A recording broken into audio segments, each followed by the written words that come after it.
Wow. What a morning, huh? Jeez.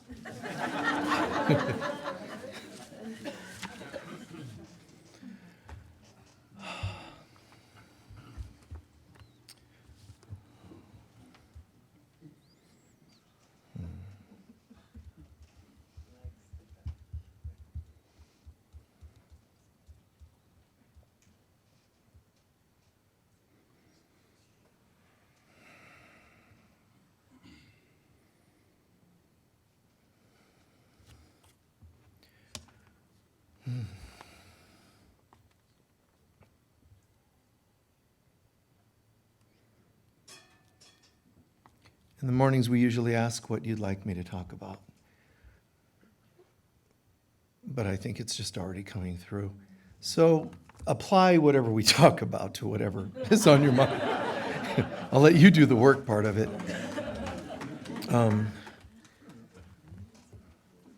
There's a saying in the Bible, wherever your treasure is, there will your heart be also. And it's kind of a challenging one for some people to understand the meaning, because it's almost like a Yoda-ism, you know. Yoda speaks in that anastrophe, it's called, language. So you switch and you do, you switch the object, subject, verb part of a sentence. So you flip it around.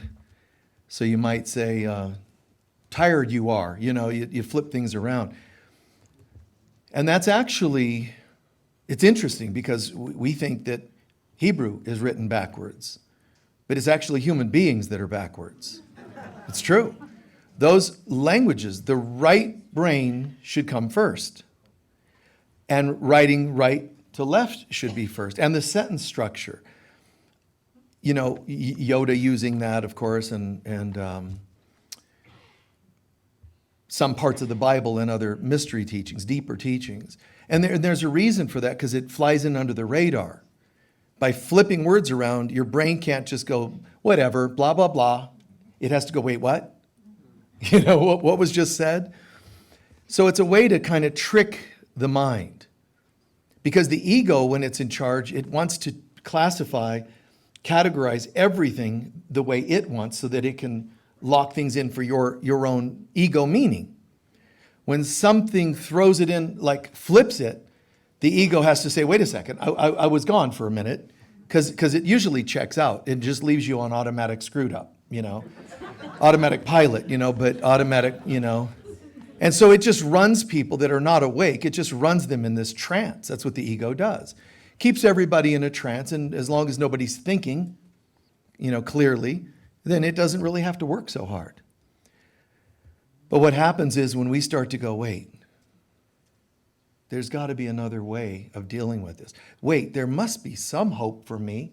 When you ask questions like that, A Course in Miracles will say your ego will go from being suspicious to vicious, because it cannot afford having you wake up. Because when you wake up, you don't destroy it, it stops existing. And proportionately so. As I'm waking up, the more things of my past start to sort of fall away. So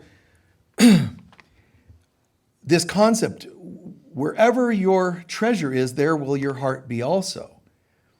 And what that means in part is, and it's very deep to understand this, the things you value the most, that's where your heart is. Now, it can sound beautiful, like a romantic thing. Wherever your treasure is, there will your heart. It sounds almost beautiful and poetic. I don't have to think about what it means because it just sounds nice. But you should think about what it means, because really what it's saying is the things you value, the word treasure, the things you value the most, there will your heart be also. Again, sounds beautiful. Oh, because I really have loving thoughts in my heart about my furry, animal friend, dog, cat, and there will my heart be also. Oh, it just sounds beautiful. You can put it on a card and it sounds nice. No, it goes deeper than that.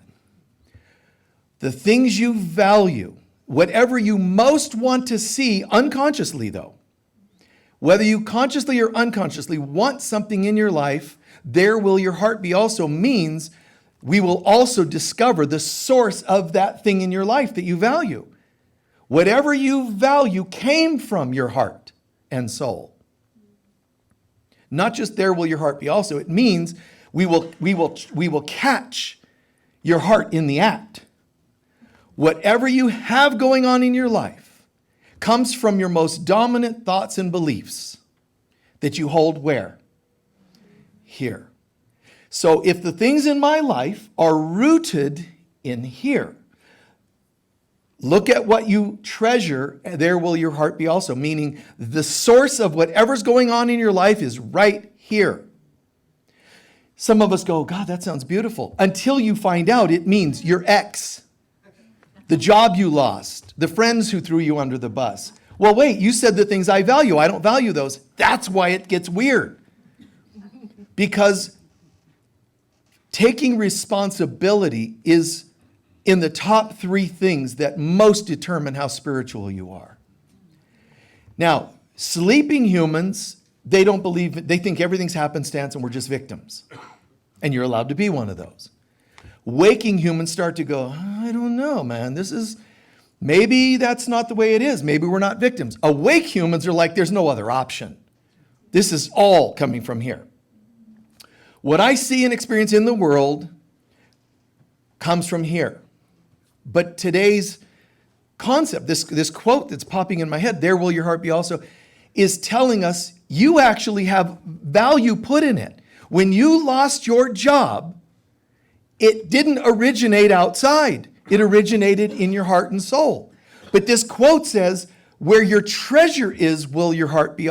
This is scary because what he's telling us is you actually think there's a value in getting fired. What value could there be in that?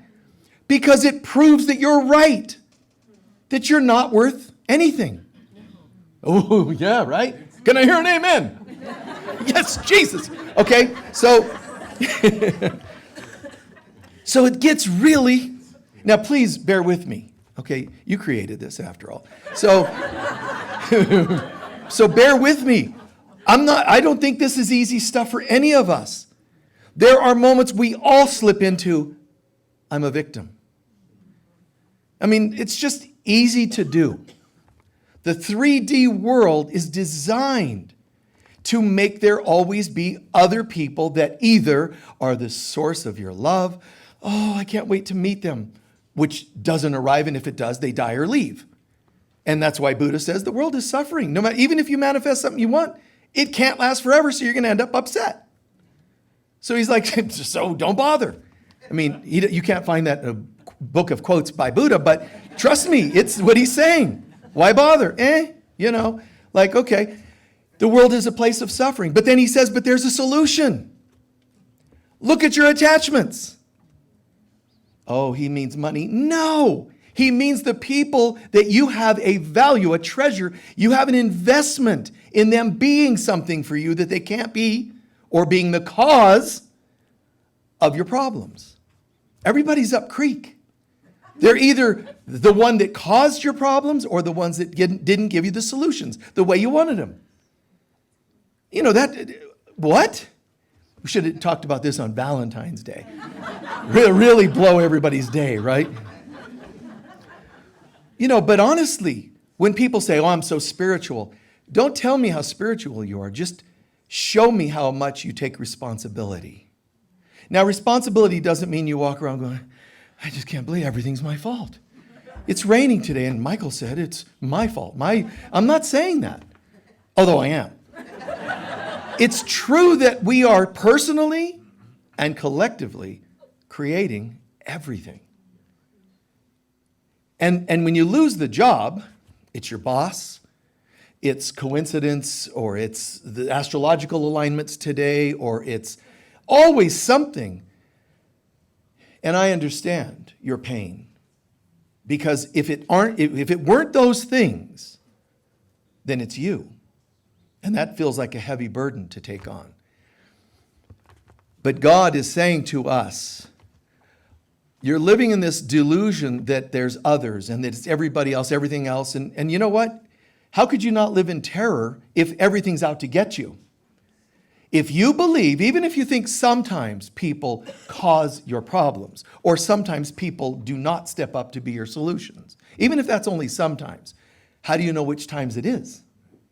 And if you don't know when that is, you're going to live tense, not knowing, because you'll never know the answer. Your soulmate knows right around the corner, just waiting and waiting in anticipation, which means right now you don't have it, which means right now you don't have peace.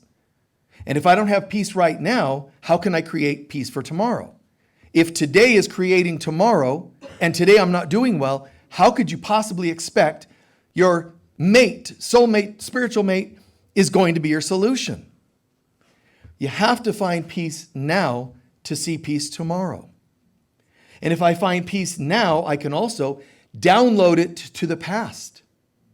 So my whole experience goes from here and now, peace. And then it starts going this direction and that direction, past and future. And all of a sudden, my life is changing. I just feel like I'm walking in the light of God. It's amazing. But, it's not always easy because you're walking, you're like, well, wow. Just, how you doing? Gloriously. How are you? Good. And you walk and, it's going to happen that people are going to say, well, I'm glad you're doing well because everybody I know just died. And they all had the safe deposit box keys and numbers. So everything I own and everything they left me, I can't find. But I'm fine. Glad you're doing well. How is that not going to be you saying, oh, I'm sorry, I'm not doing as well as I thought? The ego's going to tell you, a conscientious person's going to dial it down. Hide your light, hide your joy. When you talk to a friend who says, my divorce is going through, it's been a terrible year. And you're like, I don't even understand that. I've never had codependence like that, so I'm good. Really? You're going to make people feel worse by you feeling better. That doesn't mean I'm saying to hide your light.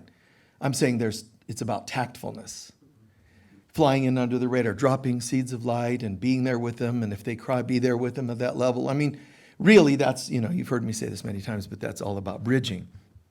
So this idea, when you have things happen, when it says there will wherever your treasure is, the word treasure, try to think in terms of the terms such as whatever you're most invested in, whatever you most value, which doesn't make sense because, again, you're going to say, well, I don't value war.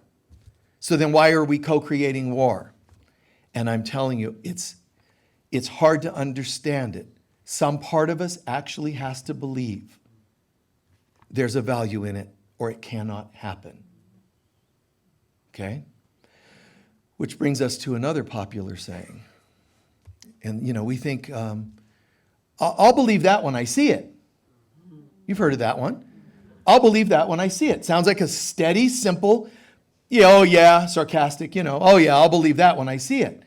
Which would be like, whatever, somebody's ball team that's not won in 50 years suddenly wins, and wow. But somebody tells them that, they'll be like, they never win. I'll believe that when I see it. So it's an affirmation of a skeptic.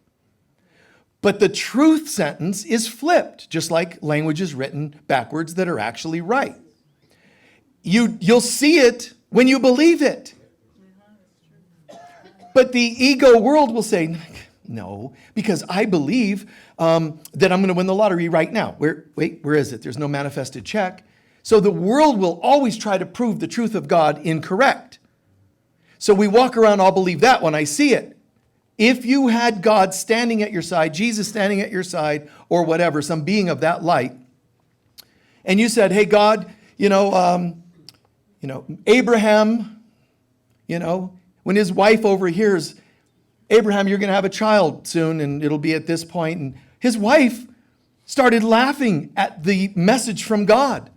She's like, apparently, wait. Apparently, God doesn't understand that when you're 800, I'm exaggerating, it's hard to have children. Call me silly. But, she laughs.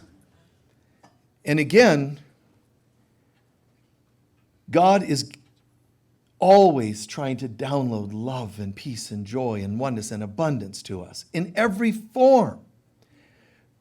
But we're like this deflection kind of a game going on in our minds, and we just deflect it. Well, why would you deflect the winning lottery?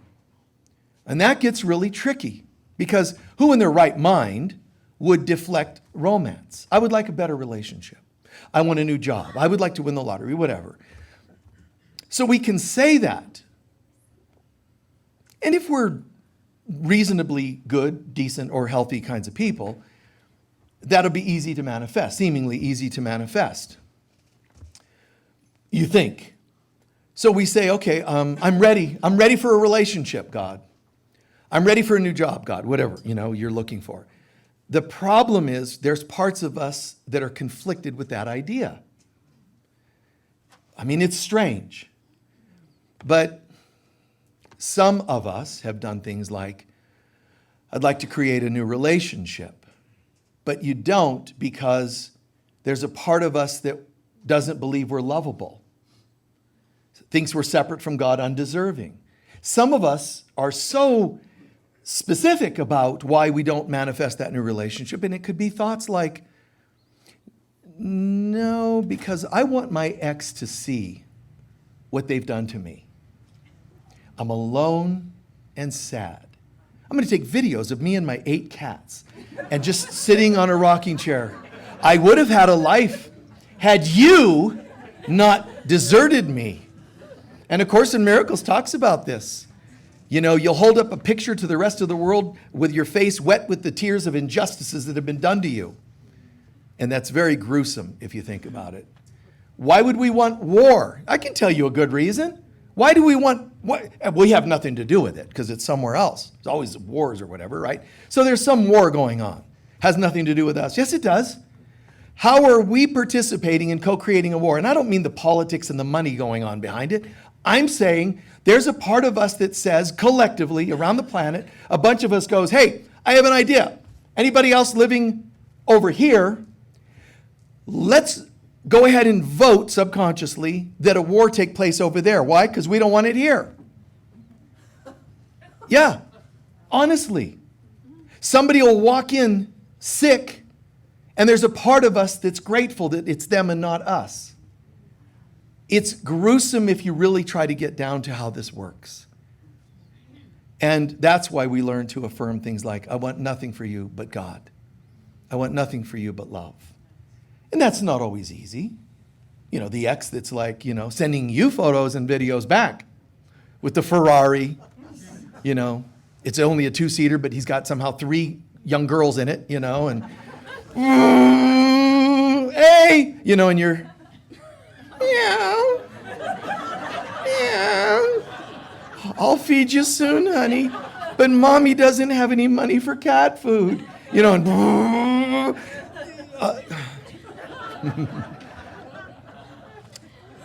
now, why would he send you videos to show you how well he's doing? Because he wants to punish you for daring to leave him and making him feel humiliated. These are just examples. It's not like it's specific to any one person. Do you get what I'm saying? Like, it's weird. So, wherever my treasure, my investments are, there's my heart, meaning the source of this. So whatever I see, I must have wanted it on some level. Now that gets, like I said, gruesome, because there's gross things that have happened to us and others that we would say, no, we can't have manifested it. Listen, I'm not saying that you literally said, I want that abuse today. I'm saying that even when we doubt our divinity, it's enough that it opens a door for such things to happen. Is that making sense? Just doubting who you are.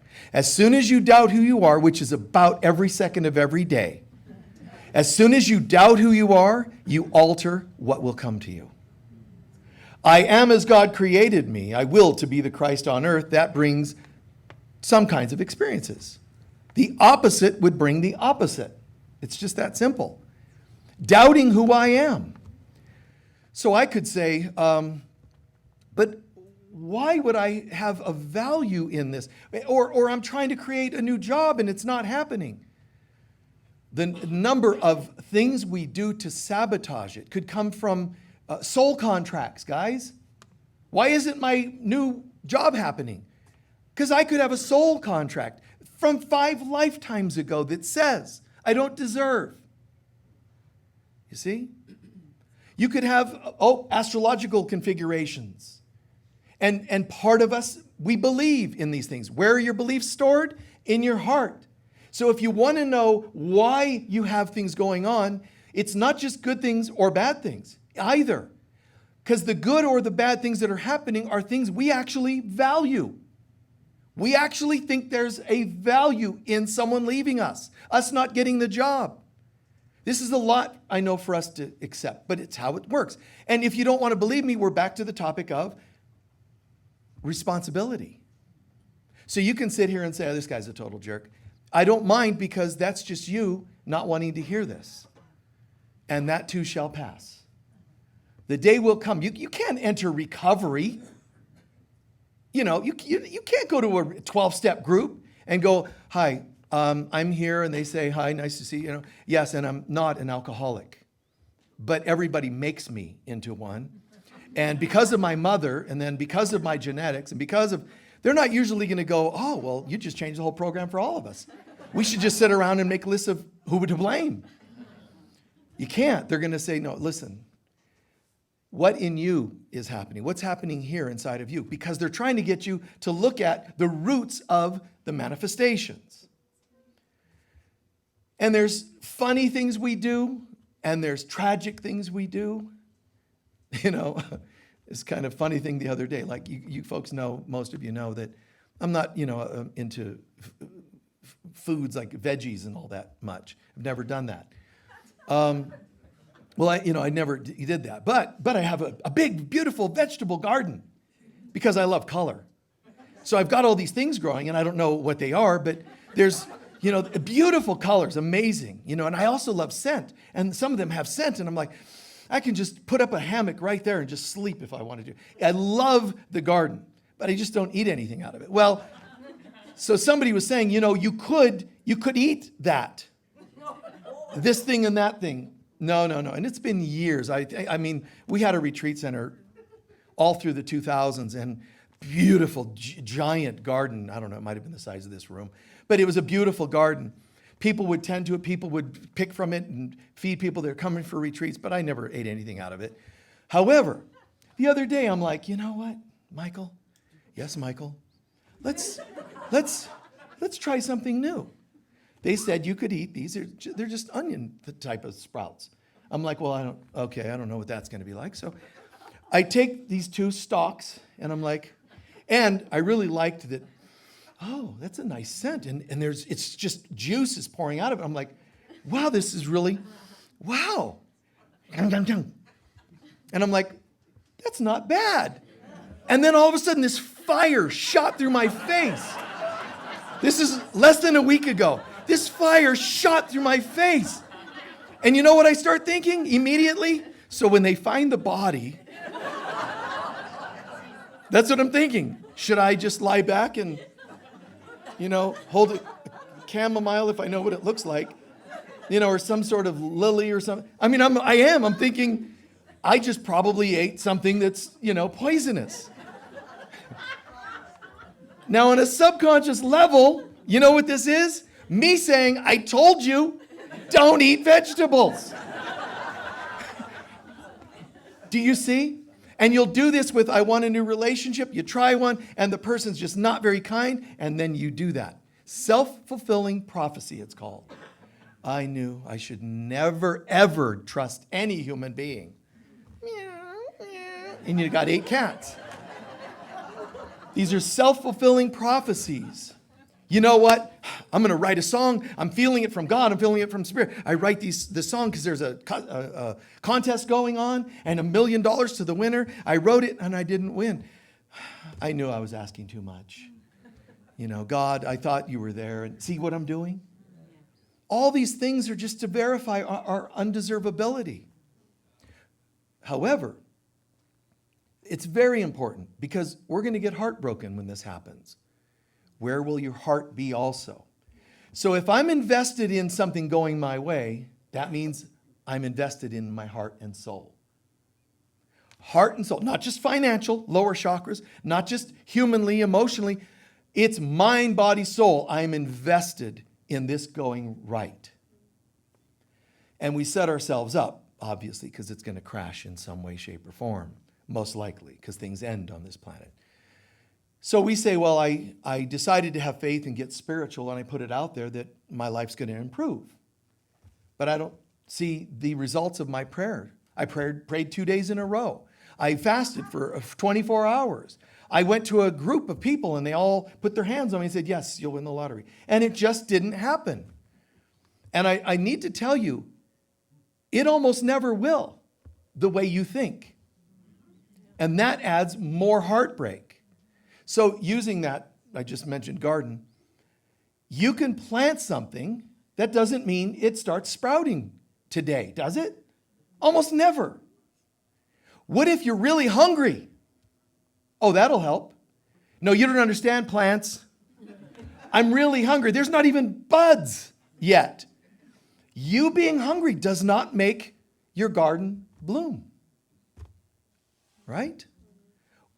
You can pray, and it doesn't mean it'll bloom. You can say, I just want to see the beauty of my garden. It doesn't matter. You stepped into a garden that already got planted at a certain time of the year, and it needs certain cycles to happen, certain watering and sun and time for it to come to fruition. So why do we pray and expect everything right now? It's not realistic. But why would I invest?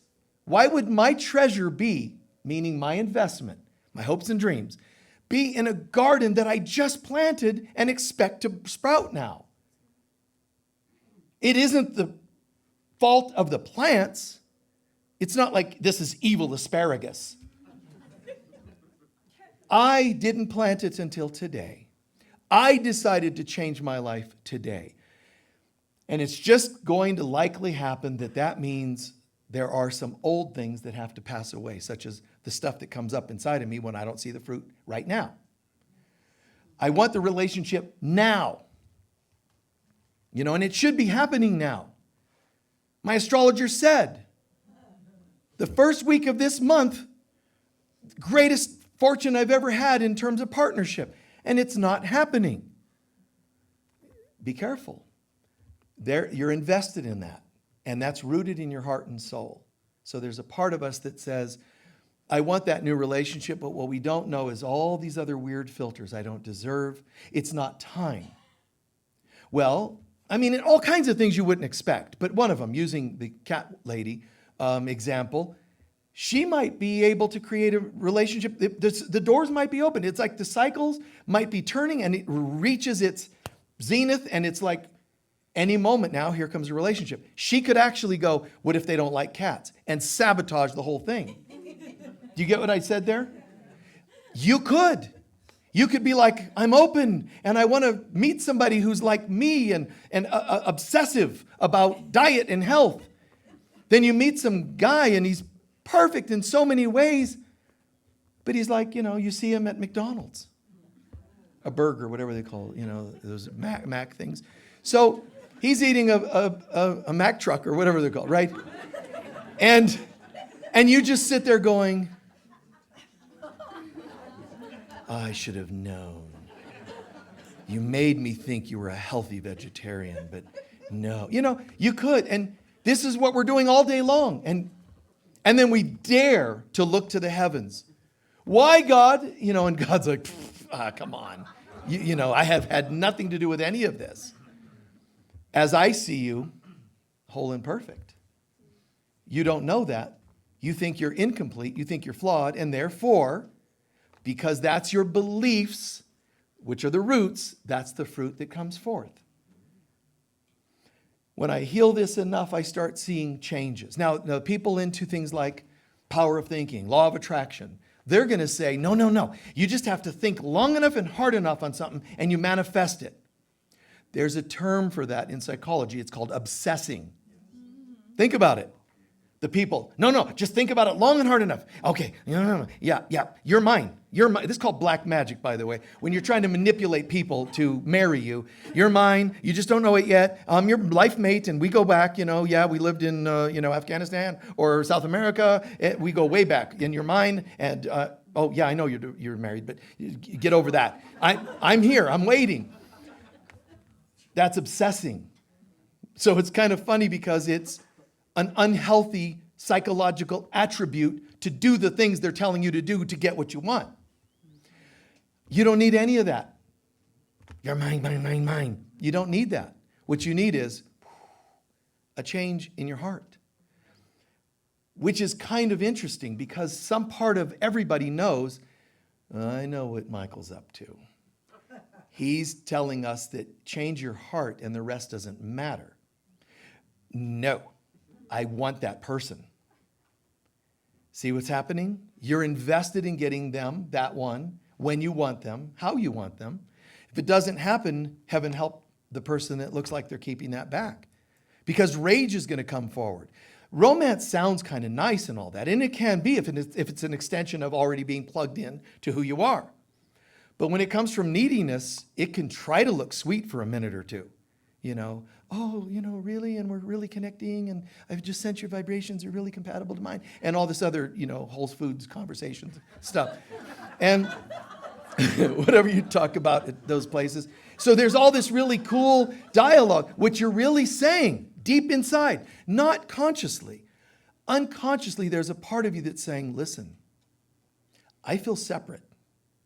You better fix that or else. Even though on the outside, oh, beloved, oh, soulmate. On the inside, dude, I'm serious. You better or else.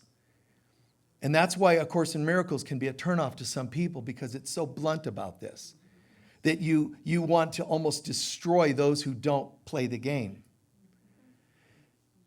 And you can lighten up the way you hear this by just remembering it's your wholeness waiting for you, not a person. It's your wholeness. And when you find that wholeness, you can share it with other people. This is not about being abstinent. We've done that in other lifetimes, and that causes us misery to this day. All the no, and back off, and God's my partner. And you can have that, but you can also play while you're here. It's called a happy dream, or a happy ending, or something. Sorry. Some kind of happy. But this is not about your thinking. I'm going to think hard enough to get what I want. It's in your beliefs. So look, if I said to you, I believe in you, would you say that's a fairly kind comment? Yes or no? What if I said, I think I believe in you? Do you feel the same way? No. Right? That means there's a chance of doubt.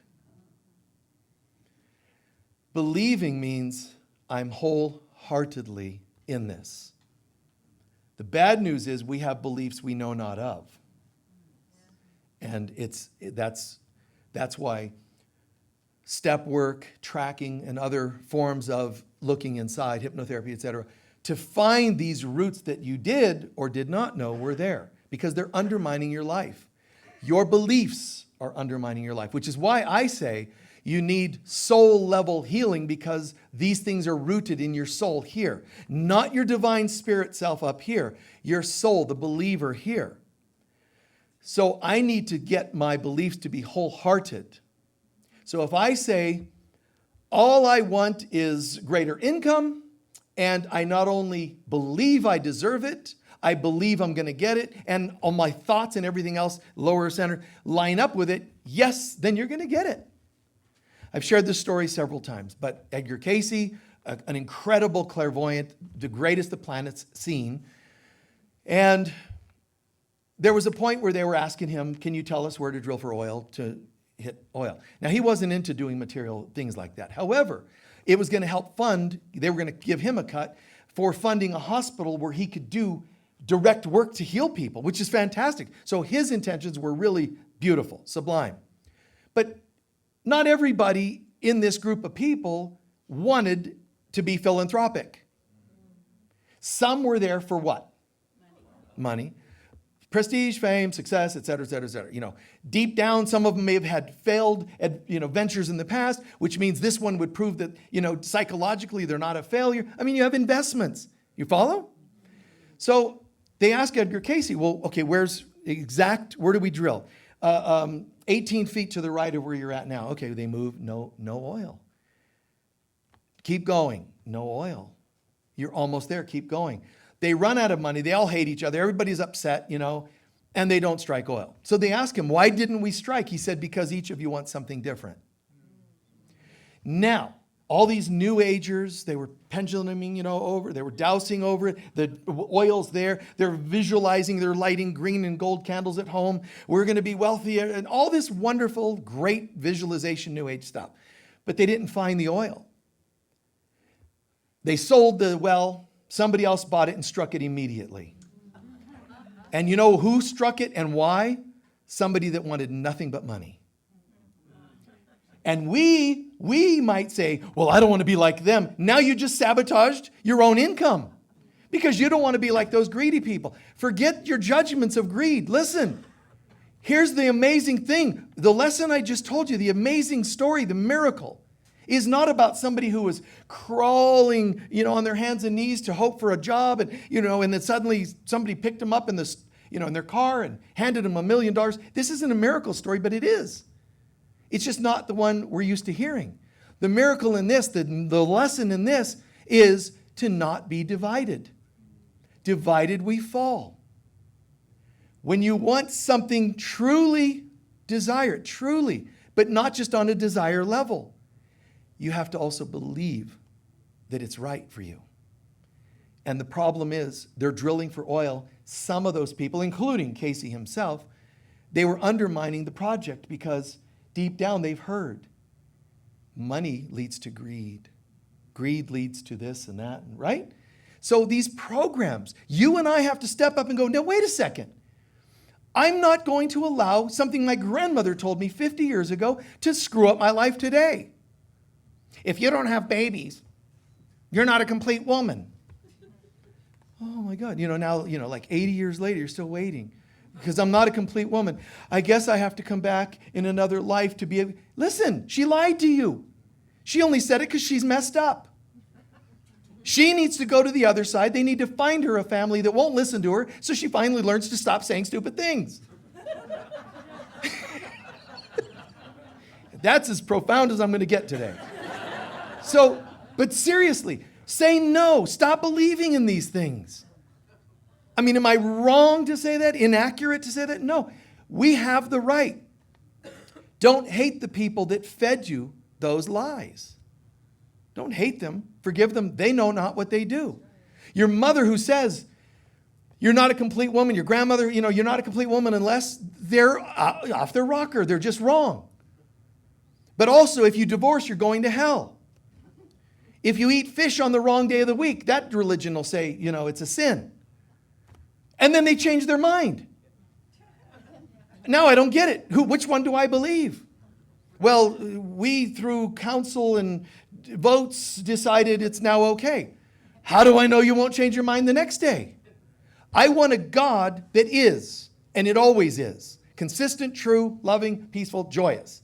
I don't want one that's bad mood today. That's a bipolar deity. I don't want one that goes this way one day and that way. I want God.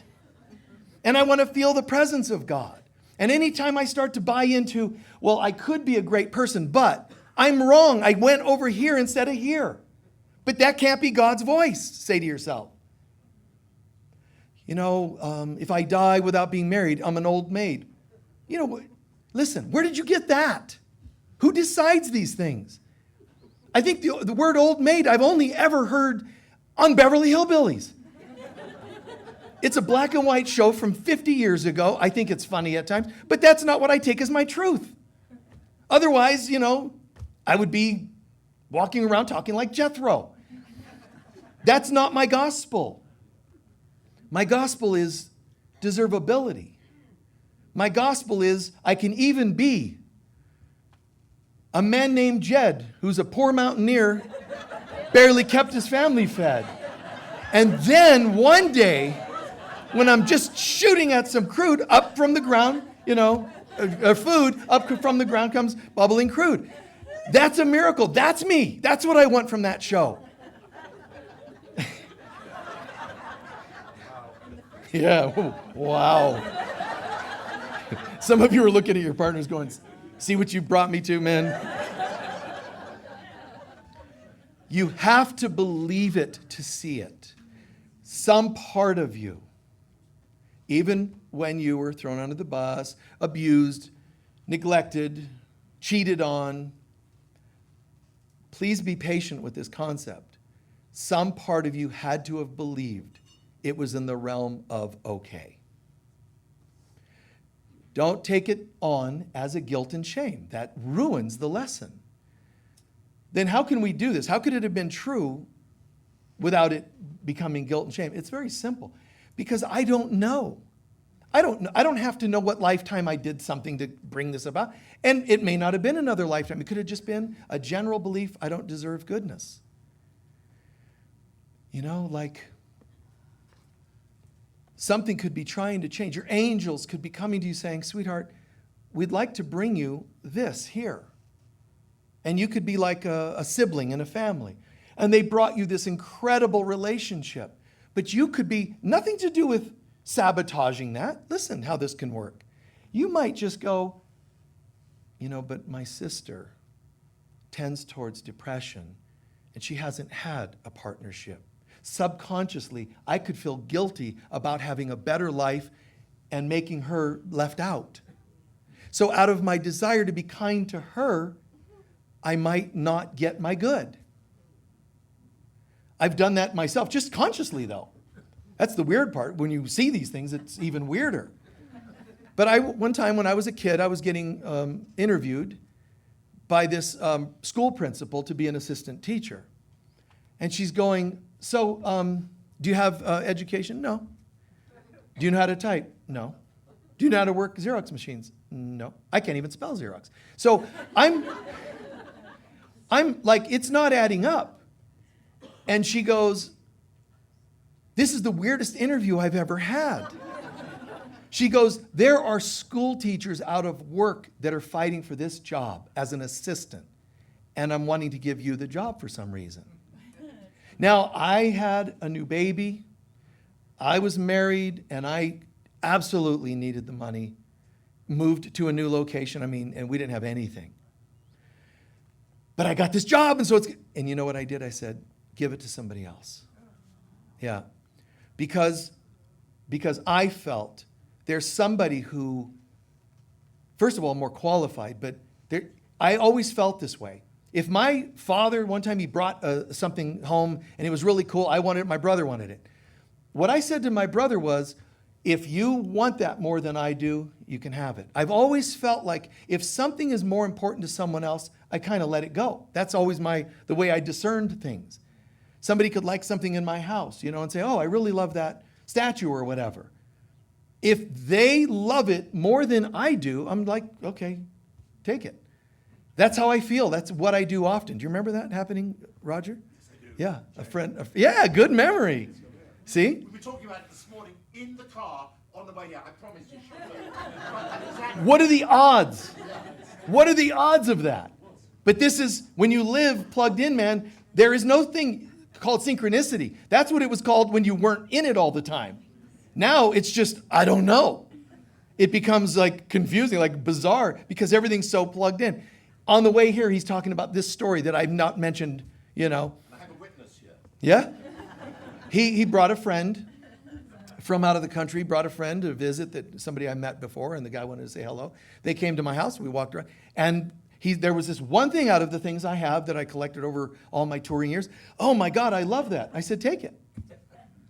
That's how I feel. And with that job, I'm telling you, it wasn't easy. But I felt the greater good was, there's a grown-up here that has a house and a mortgage and they don't have a job. Yes, I'm in a desperate situation, but I could work selling, serving ice cream somewhere. This is a grown-up who has much bigger issues, mortgage and responsibilities. So I didn't feel right taking that job from that person. That's how I looked at it. Now, sometimes God's going to say to you, you're going to take it anyway. There's something I need you to do here. I'm not saying you always walk away from opportunities. I'm saying I consciously said no to something. I could have said, it's a miracle. Everybody else is more qualified and God gave me this job. I can't do that with a clear conscience. That's just how I'm wired. So I'm like, yeah, you probably shouldn't. She's like, what? Yeah, just, it's okay. Now, when I get in the car, I'm sure I'm thinking, you idiot, But I know me, and I'm like, you know how this is going to work. Yes, it always works out. And it's okay. I was going to move to a place called Sedona in 1984. Did you hear when I went, I almost didn't want to say the year because I'm so old. But anyway, I almost moved. I came here, I looked around, I said, wow, this is really beautiful, and it feels comfortable, it feels right. And some other things came up that made me sabotage it, meaning just choose not to do it. And I moved to the Pacific Northwest. Cycles come around. And so the door opened, I came here, looked, and I didn't manifest it. I looked at this house. I was a kid still. And I looked at this house and I'm going, oh, there's something I can't afford. Okay, that's cool. I'd love to live in that if I had more than $10. There was no way, but I still pursued it. What was the point of coming all this way? Oh, and it was a bizarre trip. I didn't know this. I've never driven anywhere. Southern California, and I'm driving through the desert in the middle of the night. We started in the late afternoon. I had done a lecture somewhere, even though as a kid I was already teaching. Did a lecture somewhere, got a couple friends, we got in the car, and we drove. They slept. I didn't know what this was like. When the sun comes up, you should see the number of rabbits that run in front of you. And finally, because I'm not going to want to hurt the rabbits, so I'm like, into the desert, boom, boom, boom. And my friend's on the back seat sleeping, trying to sleep, and he's hitting the ceiling, and he's going, you idiot, what are you doing? There was a rabbit. I was a kid. I never knew I did any of this. So all these weird experiences, but I came all this way. Oh, and there were UFOs. One was following us from behind. It stayed the same distance. If I sped up, it would speed up. If I slowed down. And I'm like, looking in the rearview mirror going, okay, so I'm going to get abducted in the desert in Arizona. My friend's sleeping. All he's going to know is a guy and gal. And all they're going to know is when they woke up, he was gone. Then they're going to get accused and arrested because they know the body's out there somewhere in the desert. So I'm making up the stories because I got nothing else to do because it's the middle of the night and I'm driving through the desert to Sedona that I've never been to. So why did I waste all that time and energy and almost get abducted? And there were times, lights in the distance. Thank God, it'll be a town. And it was just nothing but like, this is a long time ago, and it's these small towns. It's like there's a bar and 18, trailer homes or whatever. And I'm like, and they're all sleeping. There's nobody going to help me from these aliens. But anyway, I would try to speed again, get out of there, get to the next town. And I did this all night long. So why did all that happen? It's funny. It's not funny. It's a waste of time. I didn't move here because planting seeds in that year became fruitful 40 years later or whatever number of years. You see? It's kind of strange. You might be planting seeds 30 years ago in your 5th marriage that might not come to fruition till you meet your 7th, just as an example. You don't know. The things you think are mistakes, you don't know. But I can tell you this, whether they are or are not mistakes, when you turn them over, they're set right. You could have done the things that nobody would argue that it's the biggest mistake, dumbest thing anybody on the planet has ever done. But when you turn it over and say, God, I'm not going to call it good or bad. I don't know. All I know is I'm giving this to you.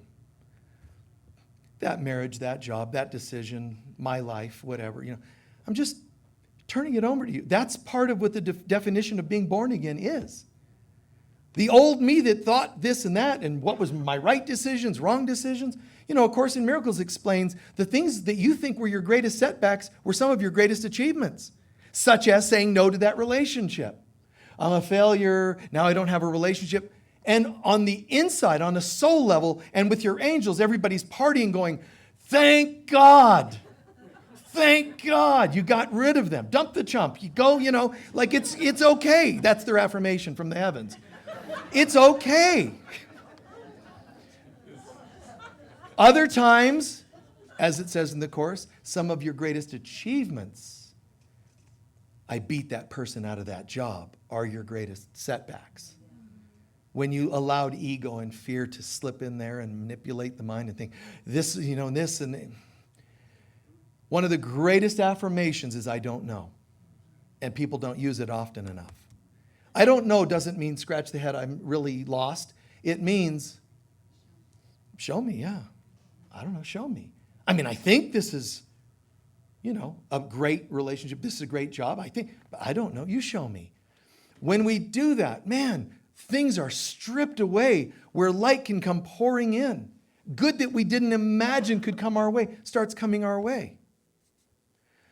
So we realize not only is it true that you will see it when you believe it, listen carefully, it's also absolutely factual and true that you can't see it unless you did believe it. Okay, you had me for a while there, Michael, but no, not that one. Because that one means that I could not have manifested a bad relationship unless that were in my belief systems. And I'm sorry, but that's what I'm saying. I know that's not easy to hear or digest. But has blaming anyone or anything else, from the stars to genetics, has that brought you peace? Probably not. Judging and blaming others does make you feel good for a moment. Often. It's like an air bubble, and you burp, and I feel a little better. Great. Glad you feel better. But you know what? You try that with relationships. I sat with this, and why, Lord, why? And then this voice of my girlfriend, my best friend said, it's not you, it's them. Oh, I hadn't thought of that. I feel better. All you did was burp a judgment. And it feels a little better. It's so quick and easy to blame someone else for anything and everything. And I'm talking blame the stars, blame genetics, blame people. I get it. I do.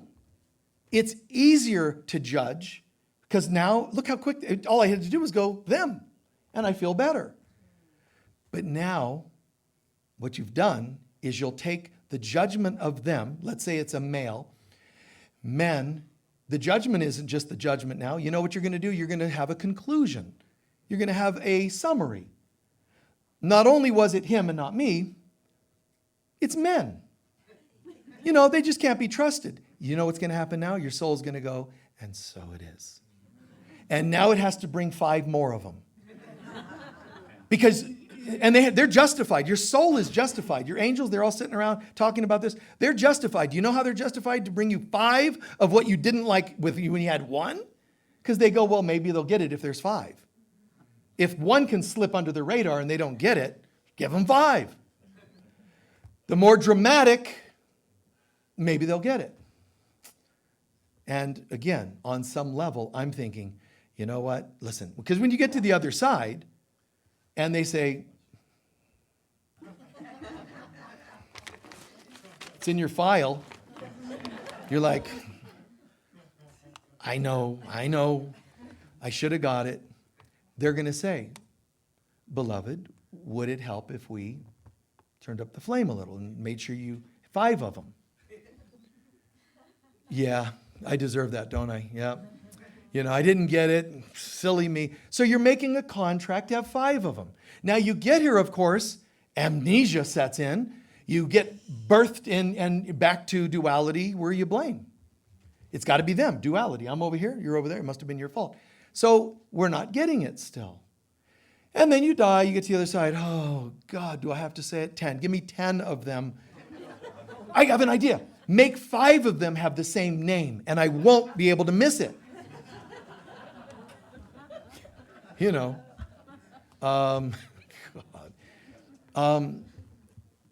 And it just goes on and on, almost humorously, if you think about it in some respects. When you get to the other side, it actually does look funny because it's so ridiculous. How did I miss that? You know, you're a soul that made the whole universe. How did you miss Chad? You know, some guy named Chad. I hope none of you are named Chad. I'm just throwing out a name.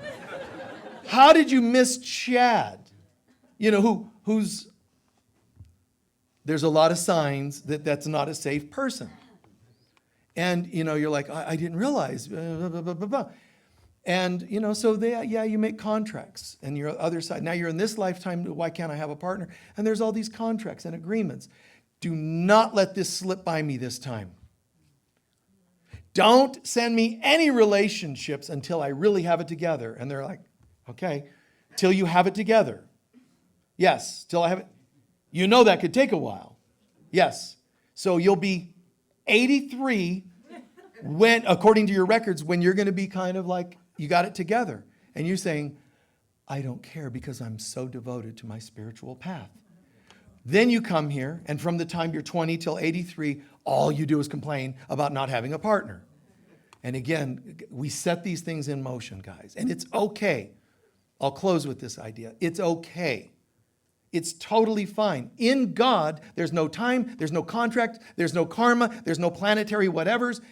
You're actually healed and whole. You're a holy child of God. My job now, any of us, is to understand that. Walk with a knowing, not just suspicions. Believe it. Don't just think you believe it. I think I'm a holy child of God. You just allowed a crack in the door for stuff to get in. But I'm not encouraging you to lie to yourself. Oh, no, I totally believe. I totally believe. No, I don't. I think it's healthy to look at it and go, isn't that funny? How part of me absolutely knows I'm a holy child of God. And yet, look at this. Look at how I woke up this morning going, you know, another bad day, another ache, another wrinkle. And, you know, and you pick on yourself and just learn to laugh at it. Because when you laugh at it, you render the ego impotent. You render it incapable of using that thing that you reacted to as a statement of agreement. You get that? So instead of like, oh, I knew nobody loved me, and it takes that as part of a contract, another signed contract against you when you want to change your life. Practice the affirmation, not today, to these voices. Yeah, I hear you, whatever. That's you. That's not my belief anymore. Born in God, born in Christ consciousness. This is my vow, is to know who I really am. And nothing can stand in the way of that other than my beliefs in my contracts and karma and so on. So today I vow to move beyond all of this. Today I vow to know my destiny in God, my goal in awareness and consciousness, awakening the Christ. And whether you're sitting here or online thinking, well, I have questions about relationships or finances, we covered all of them. I might have talked about this one more than that. It doesn't matter. I might have talked to this and not that at all. It doesn't matter. Listen, and you put on the universal translator, and we covered everything that could be going on in your life or your mind. It's still going to come down to belief systems. Okay, so what I heard, Michael, is you made it my fault that I don't have good enough belief systems. Yes, true.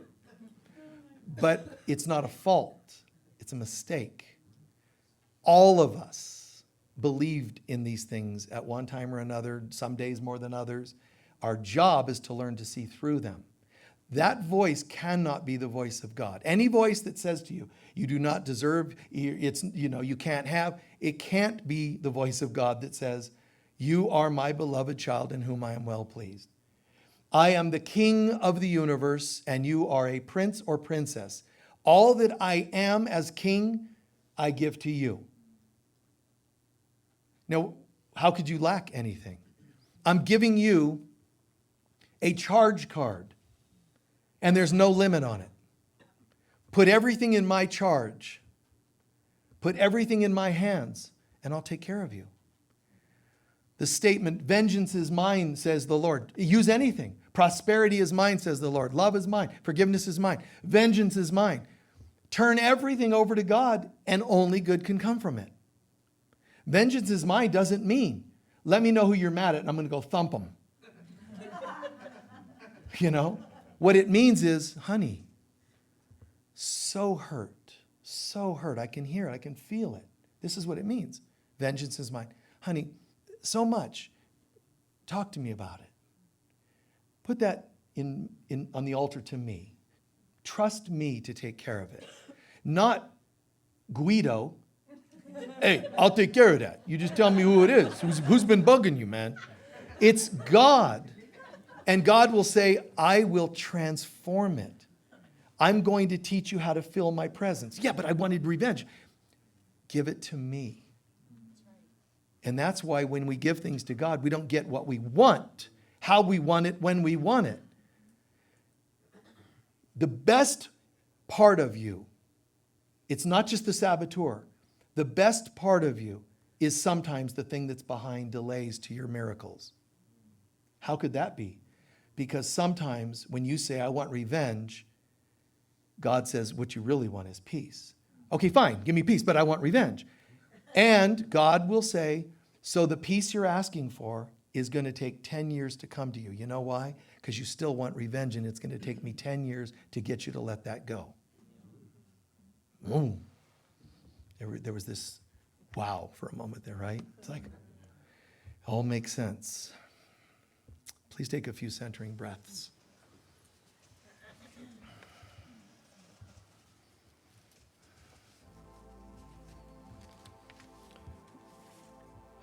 Listen to what you heard, what made sense, absorb what makes sense, release anything that doesn't.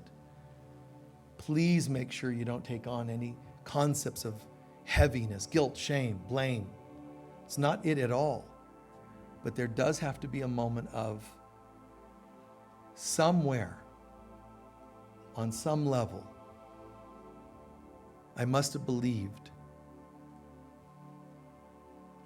that someone had power over me. I must have believed that I was unlovable, undeserving, etc., etc. I must have believed that it's too much to ask of God. See, it's not always just blatant negatives. Sometimes I think that was asking too much of God to expect something to turn around so quickly. That's another limiting belief.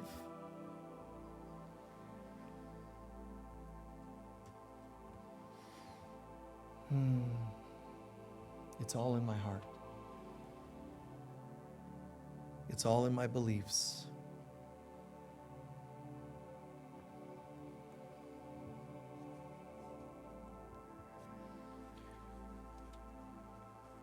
And what that means is that we enter contracts and agreements with people and concepts, not just people.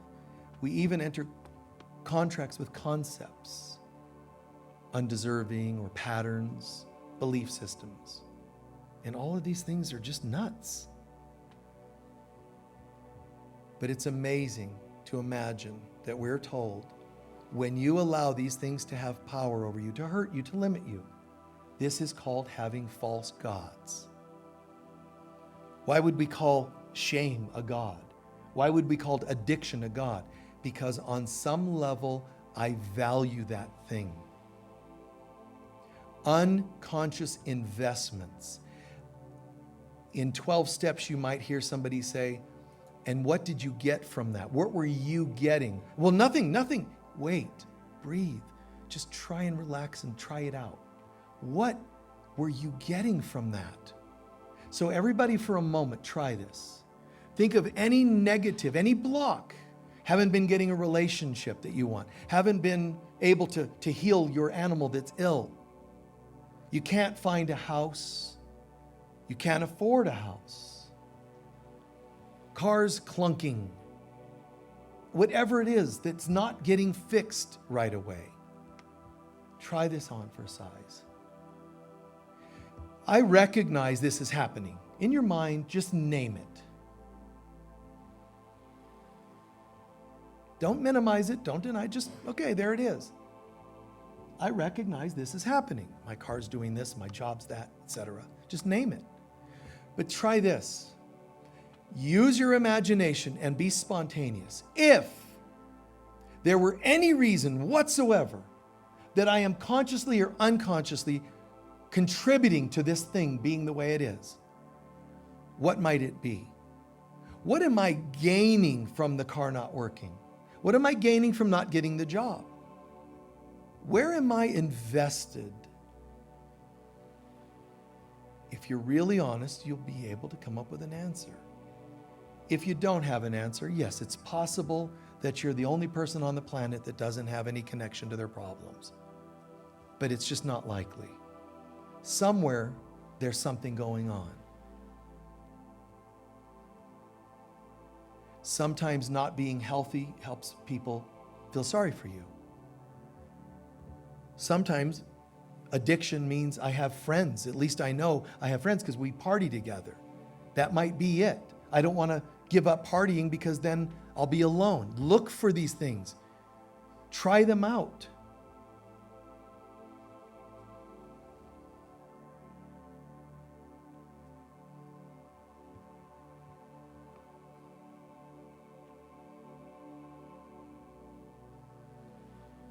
This doesn't change your holiness. It just postpones your awareness to your holiness. So you see, maybe, what's behind some of these things.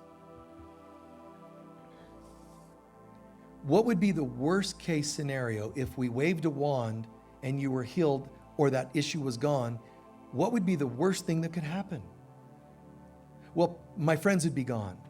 People wouldn't pity me. See, that kind of a statement, look for it. Just let it be spontaneous. What if you did suddenly manifest a healthy partnership?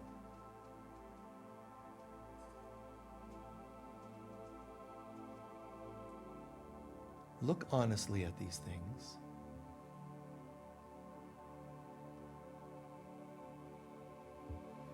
And lastly, look at the thing you're trying to avoid by having this thing, or by having this thing, either one or both. Try this on for size.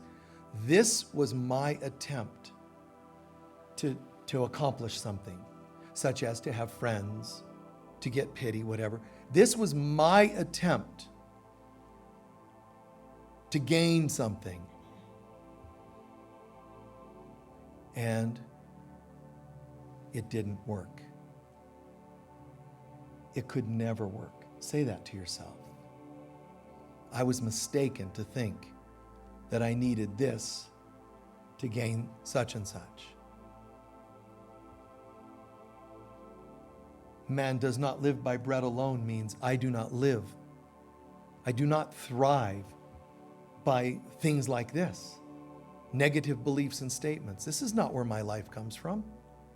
It comes from the Word of God, the Christ in me.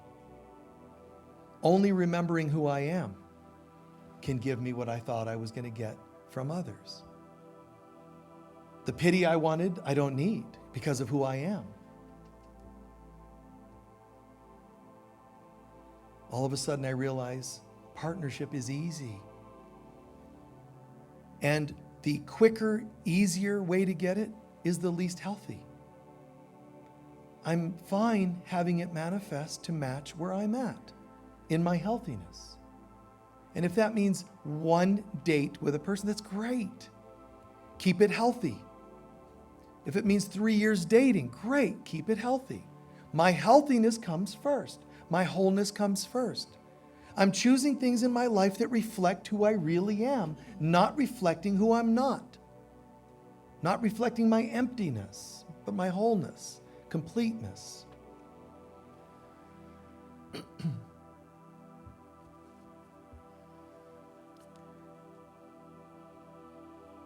And you're saying to yourself, I truly believe this. I truly believe this. Beloved Father, Mother God, it makes me laugh and cry at the same time to imagine how patient you've been with me. I have conjured up things to keep me apart for millions of years. And it's not what I truly want, but because it happened, it tells me part of me did want it. I wanted to delay my return home. And I own that now. I own that I was afraid to come home. I was afraid to become one with you again. But I'm also aware now that that's not my real voice. That's not God in me. So even that voice I give to you. My life, my belief, my thoughts, conscious, unconscious, knowing and unknowing, all the contracts, all the beliefs, everything to this nature. None of it means anything. They're temporary stalling moments to my return home. Today I choose not the many forms of stalling, but the one, return home.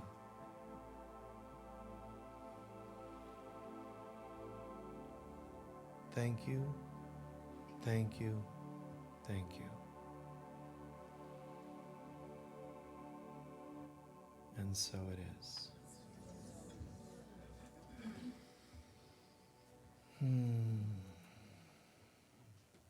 Just keep breathing, integrating.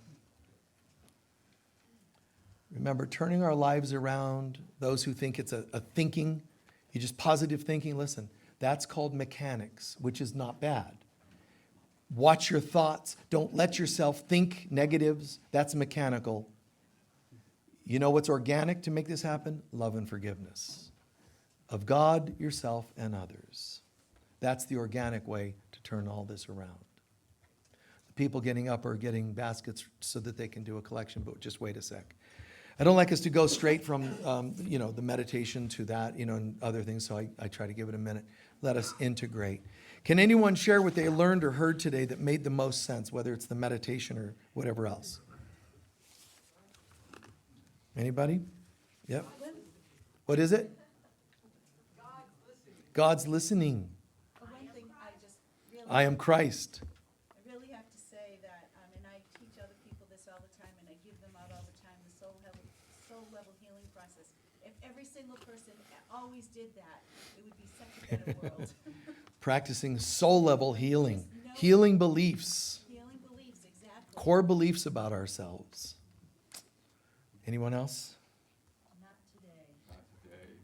A couple of you dug that one. Not today. Yeah, I mean, come on. I knew that when I was 3, man.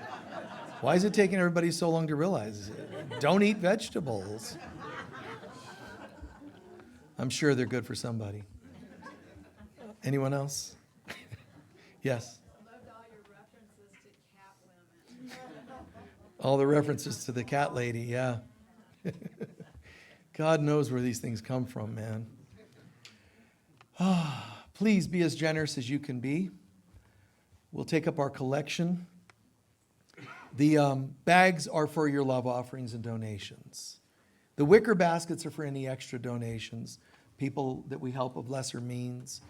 One of you reached out this week and did the processing and the work and trading and exchanging because they were having some struggles financially, and so I'm glad that we could help you. That's because of the folks that share gifts in the wicker basket. People of lesser means, but also special projects. One of those being just outside that door, out here to the left, we have a backyard there that you can go and hang in a hammock or chair. It's just very beautiful, very comfortable. We have a labyrinth over at that end. Really beautiful, really a powerful experience, that labyrinth. And in the center, because of a couple of your donations, we have an obelisk about this tall and a crystal point, beautiful crystal point that's 1.5 feet tall on the top of the obelisk to complete it. And what I think is really great about the various inclusions and things inside the crystal is that when you walk the labyrinth and you let go and look into the crystal, it becomes a wonder, like synchronistic as to what you'll see. Why would I see that? That looks like a lizard, that looks like this and that. Some of them are, somehow they're related to the walk, the journey on the labyrinth you just did. So I love that we got one that it's so beautiful. There's a center in town that helped us get this as well. They helped support us and they found one, and that's the Center for the New Age. Anita's place. Anita's a real gem of a soul in so many ways. So she was helpful too. So thank you for the donations, and we thank them for their help in that. We're going to do our love offering blessing, prosperity blessing. It's on your paperwork in front of you, or it's posted online. Together, please. Divine love flowing through me blesses and multiplies all that I am, all that I have, all that I give, and all that I receive. And so it is.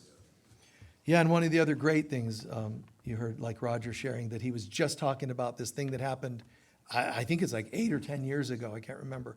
A long time, and yet it popped into their conversation on the way here. And I've And, literally you had know, not for 10 years probably even spoken about it.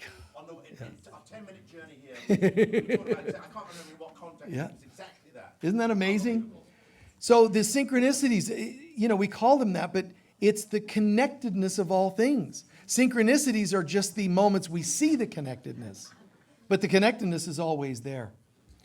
I'm glad that we had the sharing that we did today.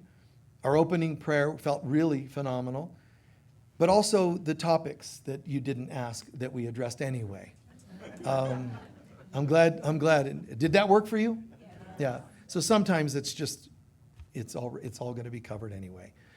Like I said, your requests are great because it helps people see that how Spirit can work through us. But they're not necessary. God already knows and already has ideas of what it wants me to talk about, so it'll just come through. But I love the inclusiveness of you sharing what you want to cover. Please stand for our closing prayer. Oh yeah, thank you. We are now in the workings of developing this year's conference, Daughters of Heaven. We did it last year, it's every year. So if you're interested, sign up now. You save, I think it's like $100 or something. But sign up now. It's only a few $100 for the weekend. But join us. It's really, really an incredible conference. If you want to know more about it, go to the website, daughtersofheaven.com. And also in the bookstore, we have books on Daughters of Heaven. All right? Thank you, and blessings to you all. Please take a moment to soak in whatever you feel, whatever you gained. Oh, what is this? What is this? This magic, what did we just experience? Multidimensionality. You don't have to get aboard a light ship to have it. It happens right here. You don't have to have 5-hour meditations. It's right here, right now. I'm here. I'm never alone. And with people like this, alone becomes all one. Thank you for this reflection, Father, Mother, God, that you love me, that I remain as you created me to be, deserving, joy-filled. Help me peel the layers off so that I can know your will for me instead of mine. The light of God surrounds us. We are the light of God. The love of God enfolds us. We are the love of God. The power of God protects us. We are the power of God. And the presence of God watches over us. We are the presence of God. Wherever we go, God is, I am, we are, and so it is. Peace be with you all. Thank you.